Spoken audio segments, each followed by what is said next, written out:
Des aurores boréales. La Belgique a décidé de prendre vraiment au sérieux la possibilité que des extraterrestres nous rendent périodiquement visite. Ce pays a été l'objet d'une vague d'observations qui se sont échelonnées sur plusieurs mois, à compter de novembre 89.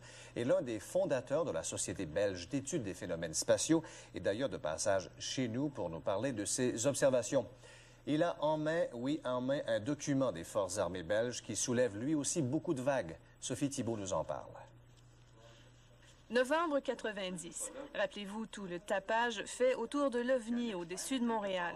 Un photographe en a fait un excellent cliché.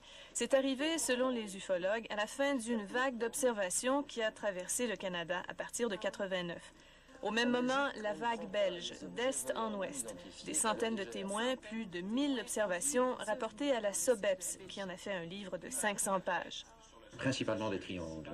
C'est donc toujours ces trois gros feux disposés en triangle et au centre un feu plus faible, rouge, pulsant.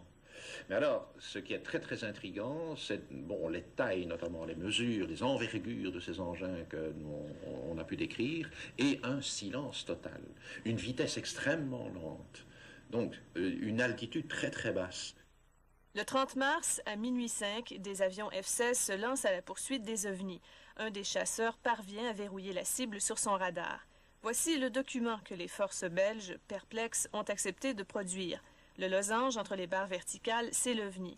En quelques secondes, il pique du nez, le pilote vire vers la droite. L'objet est passé de 280 km/h à 1800 km/h, une accélération de 40 G. Un pilote peut supporter jusqu'à 7 ou 8 G. On a simplement la certitude que cette technologie-là n'appartient pas à la nôtre. Mais on n'a pas la possibilité de déterminer la nature et l'origine du phénomène encore. On se pose beaucoup de questions, mais là, les questions sont bonnes. Nous avons demandé à un ancien pilote de F-18 d'analyser le document. Ce qu'on voit à l'écran, effectivement, il y a une variation de vitesse importante dans un laps de temps très restreint. Et donc, ce qui indique une accélération soit fulgurante ou, encore une fois, je reviens à mon terme brouillage électronique, là.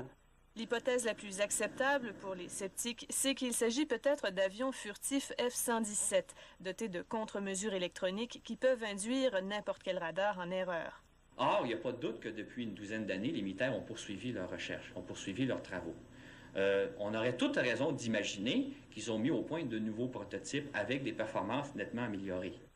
La vague belge, selon Claude Lafleur, n'en est pas moins un dossier solide.